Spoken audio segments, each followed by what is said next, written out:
Guitar tips, just the tips, just for you. Guitar tips.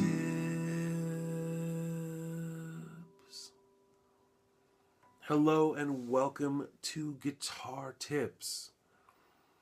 Guitar Tips. My name is Adam Levy. I'm your host here in Los Angeles, California.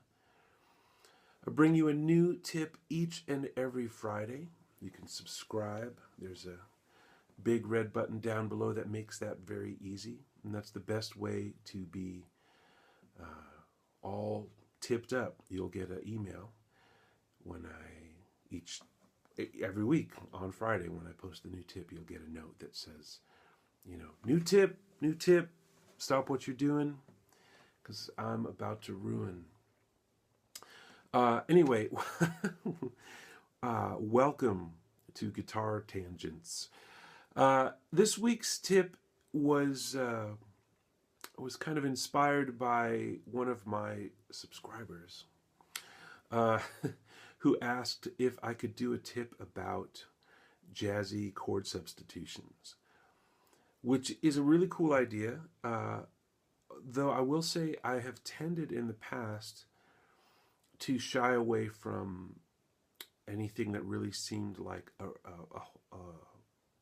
like a whole hog guitar lesson. And chord substitution, it's hard to just do like one little tip, but I'm going to try and bridge the gap here between a tip and something more like a lesson. I'll try and keep it short anyway. But so I'll call this week's guitar tip is called There's Money in Harmony. There's money in harmony. Of course, there's also harm in harmony. So the title is a little bit tongue-in-cheek, as these sometimes are. Anyway, I thought I would take on this song called the Tennessee Waltz. You might be familiar with it. It's an old country song. Lots of people have covered it. If you go on YouTube, I guess you are on YouTube, but if you open up a new tab in YouTube, you can see lots of covers of this song. Nora Jones, my former boss, used to sing this song in concert. It's a song that people like. The chords as they are pretty simple. If we're in D, I keep looking over here because I have a little lead sheet, which I'll show you. You can check it out. Looks like that. Right. So the chords are pretty simple, especially in the first 8 bars, which is what we're going to concentrate on here. So it goes D, D, D7, G, D, D, A7. So let's just stop there for now. So right away, one thing that comes to mind is that if you have 2 bars of D and then a bar of D7, why not connect the dots here, and instead of just having that happen, go.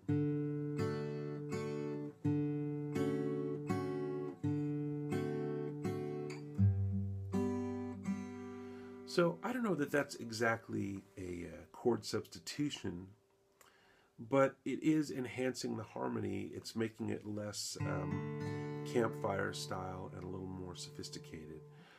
Just first of all, just by the inclusion of a major 7 chord already, that makes it a little more interesting. And also, like I said, we're connecting the dots. So instead of it having, it's just a little less crude and a little more. Well, there you go. What more can I say? That's what it is. So. Now, if you wanted to, of course, you could make less. You could use voicings that weren't so cowboy oriented. You could start with, I guess, like D6/9 if you wanted to. That might already be too much messing around with it, but this is D6/9. I'm on the middle 4 strings and I'm playing 5th fret, 4th fret, 4th fret, 5th fret with a little sort of mini bar here. So So your second chord then would be, that's your first chord.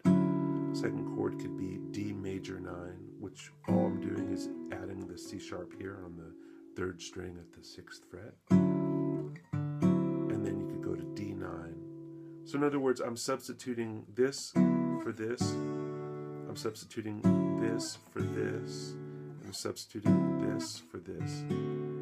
Okay, so that could make it a little more sophisticated. Now we get to G. I will say one caveat about any of that is that you'd want to make sure that it works with the melody. So make sure, that's why it's good to have a lead sheet and not just some chords written down that you learned from, you know, the internet or wherever you find chords. The melody is important, so make sure that all this stuff, you know, if we do this, I was waltzing with my darling, yeah, in the tent. Yeah, that'll work. So you want to avoid chord substitutions that will clash with the melody. That hasn't been a problem, but it hasn't been a problem in the first 2.5 bars or whatever. But you do want to watch out for that kind of stuff. If you're jazzing up the harmony, please make sure that you consider the melody of the song as the real law of the song, okay? Now we have G, and then we go back to D. So one thing that you might want to do there is go 2 beats of G, and then G minor, which I'm playing G minor 6 here. That's G, E, B flat, D, or 3rd fret, skip a string, 2nd fret, 3rd fret, 3rd fret. Again, with a little sort of mini bar thing here. What's nice about that is it's a colorful chord, first of all, and also it continues this chromatic line that we've had going. So, da da da da da da.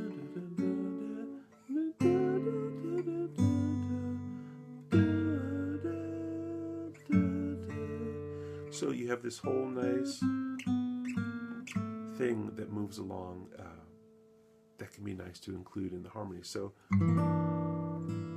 that would be G minor 6. You could also, so the active note there is the B flat. We've gone from D down to B flat chromatically. Another way to harmonize that B flat note is with a C9 chord. So,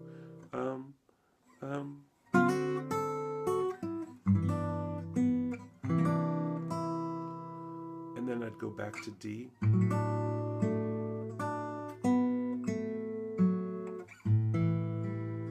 Right. So another chord you could use in there instead of going to that B flat that way would be a G sharp diminished, and we won't get the B flat, but we'll get another kind of passing note. So I'm on the G chord here. I'm using an unusual fingering.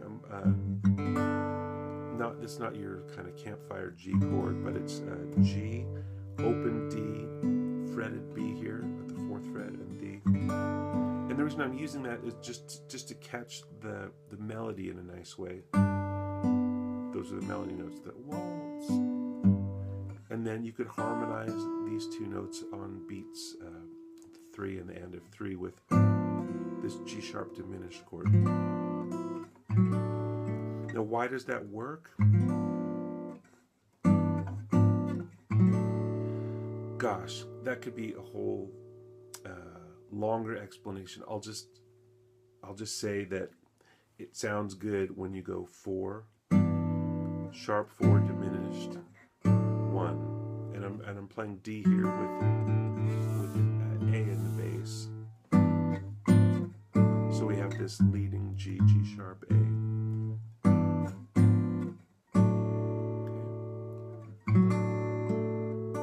And now instead of sitting on D for 2 bars, why not go to B minor on the 2nd bar of D? So, right, from D to B minor is not much of a difference. That's a really common kind of substitution. I wouldn't even say it's particularly jazzy, but instead of hanging on the one chord for 2 bars, we'll do a bar of the one chord and then a bar of, excuse me, of its relative minor. B minor is the relative minor of D. It's 3 half steps down below.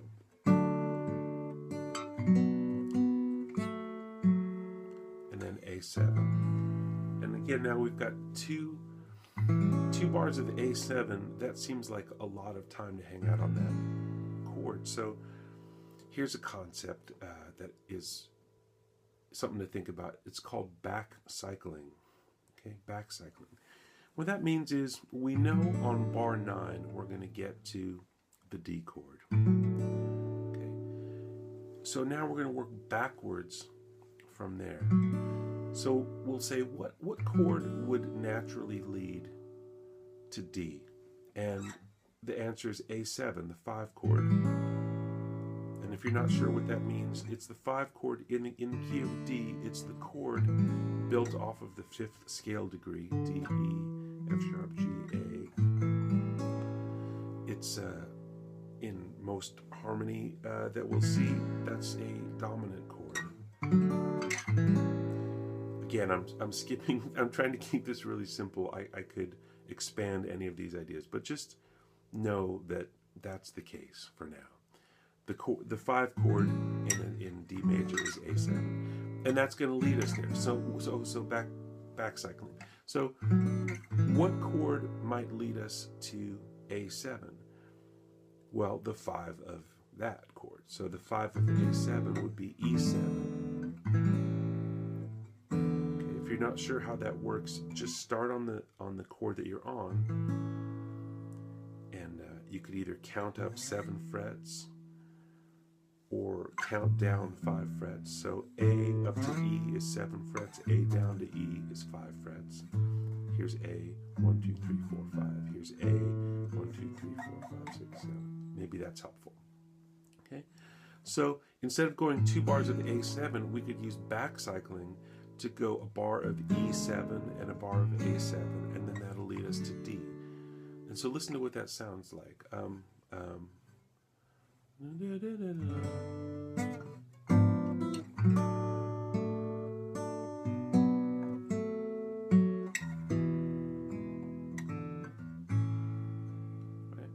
That's a nice change. It's kind of churchy, gospel-y maybe.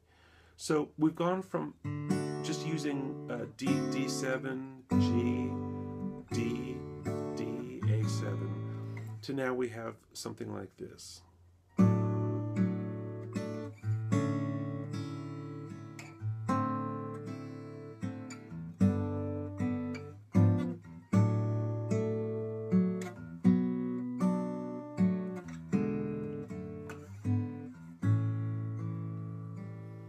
And if you wanted to make jazzier voicings, you could certainly do that, and it could look like this.